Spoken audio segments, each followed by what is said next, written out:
Waktu itu banyak pihak yang menduga kalau Nike Ardila mengalami kecelakaan karena mabuk. Dalam penyelidikan, polisi menemukan kalau ban belakang sebelah kiri mobil Nike ukurannya lebih kecil. Kecelakaan penyanyi yang disebut sebagai penyanyi paling fenomenal di tahun 90-an ini dianggap penuh kontroversi. Sebagian versi menyebut ada campur tangan orang kuat di balik kecelakaan yang merenggut nyawa Lady Rocker ini. Lebih dari 100.000 pelayat datang untuk mengantarkan diva Indonesia ini ke tempat peristirahatan terakhirnya. Sepanjang karirnya, penyanyi ini kerap mencetak album terlaris di Indonesia. Belakangan, sosok diva Indonesia ini kembali hadir melalui teknologi Artificial Intelligence atau AI yang mengejutkan fansnya. Inilah Nike Ardila, diva Indonesia tahun 90-an. Yuk, kita flashback.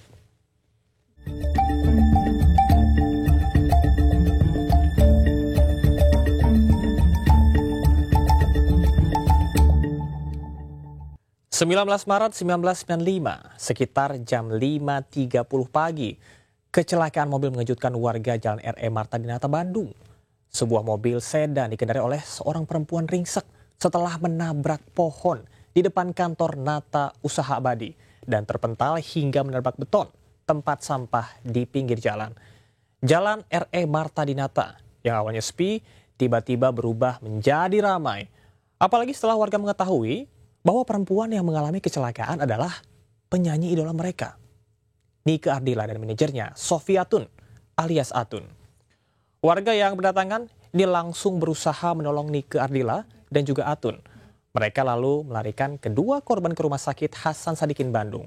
Sampai di rumah sakit, nyawa Nike Ardila tidak tertolong. Kabarnya Nike sudah menghembuskan nafas terakhir saat dalam perjalanan menuju ke rumah sakit. Sementara Atun selamat. Meninggalnya penyanyi muda yang sedang berada di puncak karir tersebut, ini tentunya benar-benar membuat syok banyak pihak. Keluarga, sahabat, sampai jutaan fans yang tersebar di seluruh Indonesia. Mereka tidak menyangka Nike Ardila pergi begitu cepat.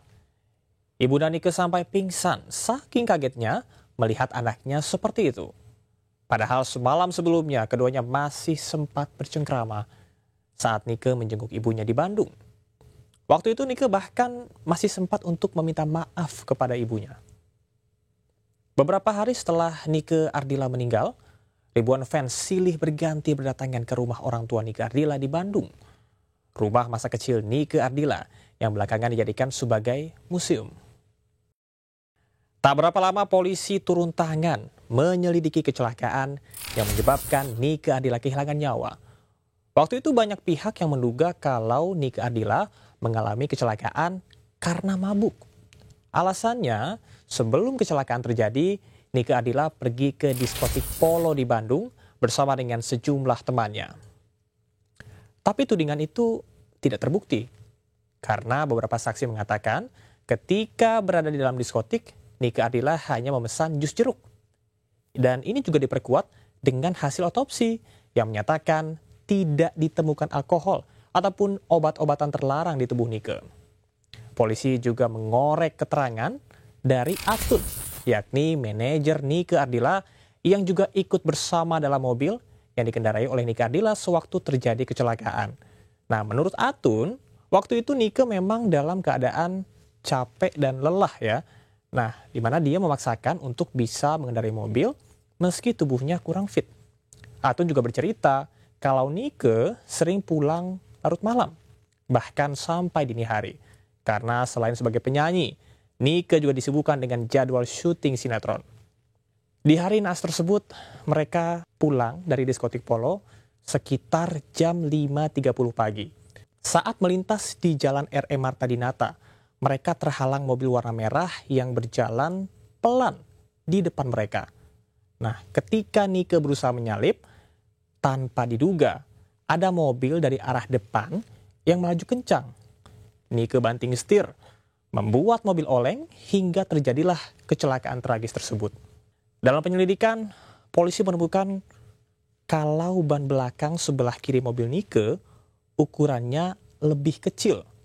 Polisi juga mengungkap ban yang ukurannya lebih kecil tersebut adalah ban cadangan dan ban tersebut dipasang karena ban aslinya kempes. Nah, dalam kecelakaan itu, Nike juga ditemukan tidak menggunakan sabuk pengaman sewaktu mengendarai mobil. Polisi lantas menghentikan penyelidikan karena menilai kecelakaan yang dialami oleh Nike sebagai kecelakaan tunggal dan tidak ditemukan unsur kesengajaan. Belakangan, penghentian penyelidikan tersebut justru memicu beragam pertanyaan dan tanggapan tentang penyebab meninggalnya Nike Ardilla. Hal ini karena publik, apalagi fans Nike ya, menganggap ada yang janggal dalam kecelakaan tersebut.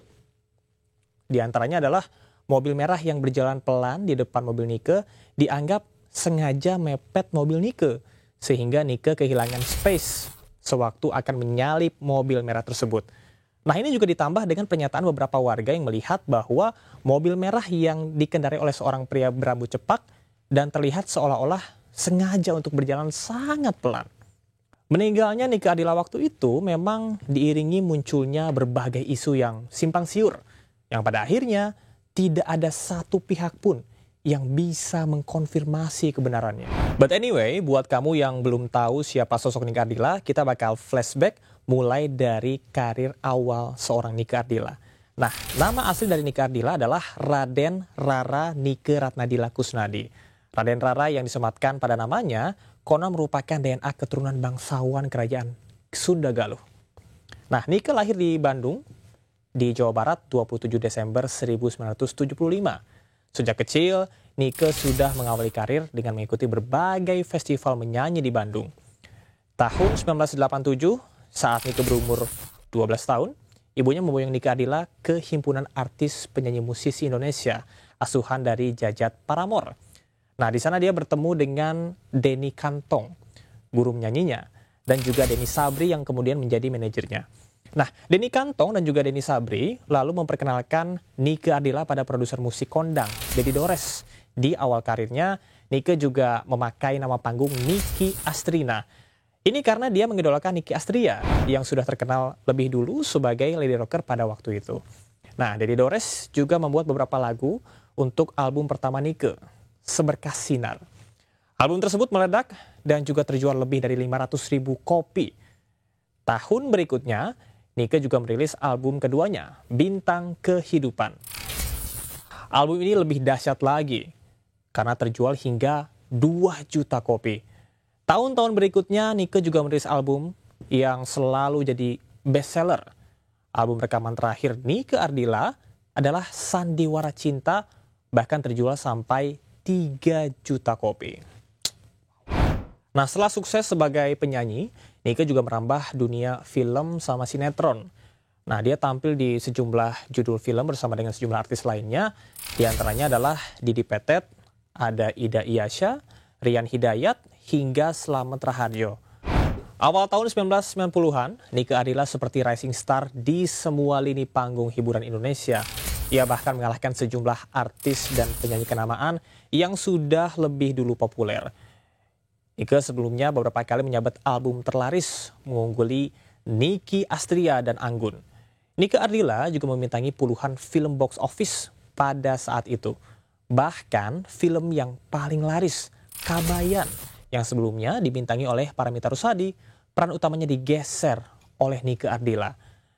Dalam sinetron None, arahan sutradara Putu Wijaya, Nike juga muncul sebagai pemeran utama.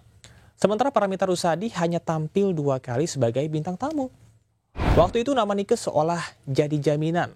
Sebuah lagu, film, sinetron, atau berita-berita dipastikan akan laris manis. Tak hanya di dalam negeri, kepopulerannya juga merambah hingga negara tetangga, Malaysia dan juga Singapura. Semua itu diraih oleh Nike dalam waktu yang cukup singkat, sekitar 6 tahun saja, sejak ia mulai tampil di panggung dunia hiburan nasional tahun 1989 hingga akhirnya Nike Ardilla tutup usia pada 1995. Setelah wafatnya Nike Ardilla, beberapa produser musik kemudian merilis ulang album Nike Ardilla. Nah, yang mengejutkan, album tersebut tetap laris diburu para fans Nike Ardilla di seluruh Indonesia, bahkan di luar negeri. Majalah Asia Week menafsirkan Nike dalam sebuah kalimat "In that she soared" atau dalam kematian dia melambung. Nama Nike Ardila justru menjulang semenjak kepergiannya. Publik tak henti-hentinya membicarakan sosok dan karya Nike Ardila. Saking membekasnya, sosok Nike Ardila ini sejumlah penyanyi yang baru bermunculan dan juga mencoba untuk meniru persona dari Nike Ardila, mulai dari tampilan sampai gaya menyanyi. Salah satunya adalah Siti Aisyah Mardia Amelia atau disapa Amel, yang belakangan ini viral di TikTok karena memiliki paras yang mirip dengan Nike Ardila. Seakan tak mau kehilangan sosok pujaan, fans Nike Ardila bahkan rutin memperingati tanggal kelahiran dan tanggal kematian Nike Ardila. Dan ini membuat Nike Ardila menjadi satu-satunya artis yang mendapatkan penghormatan tersebut. Nah, dalam peringatan tersebut, para fans ini juga berziarah ke makam Nike Ardila dan mereka mengadakan acara untuk mengenang Nike dengan memutarkan film-film Nike serta menyanyikan lagu-lagu Nike. Mereka juga napak tilas ke rumah Nike di Bandung. Atas permintaan fansnya juga, tempat tinggal masa kecil dari Nike Ardila di Komplek Arya Graha, Jalan Arya Utama nomor 5, Cipamokolan, Rancasari, Kota Bandung, dijadikan sebagai museum. Di tempat tersebut, ini semua memorabilia tentang Nike Ardila tersimpan hingga hari ini. Desember 2023 lalu, seolah ingin mengobati kerinduan fans pada Nike Ardila, salah satu sahabat Nike Ardila, Melly Goeslaw, merilis karya yang berjudul Bertemu Kembali. Melly juga duet bersama dengan Nike Ardila yang hadir kembali dengan teknologi kecerdasan buatan atau Artificial Intelligence (AI). Dalam video tersebut, Melly Goeslaw bersama dengan timnya menghadirkan kembali sosok Nike Ardila. Tidak hanya wajah, penampilan, suara dalam sosok AI ini dibuat mirip dengan sosok asli Nike Ardila. Itulah tadi sepenggal kisah superstar Nike Ardila. Meskipun hanya berkarir dalam waktu yang singkat, sosok Nike Ardila terus dikenang. Nike telah menunjukkan bahwa keberanian menjadi diri sendiri dan kejujuran dalam berkarya adalah bentuk keabadian yang sesungguhnya. Jika kamu masih menyimpan kenangan tentang Nike Ardila, tuliskan di kolom komentar agar generasi baru tahu bahwa Indonesia pernah punya bintang yang tak tergantikan. Demikian flashback, saya Camar Haenda.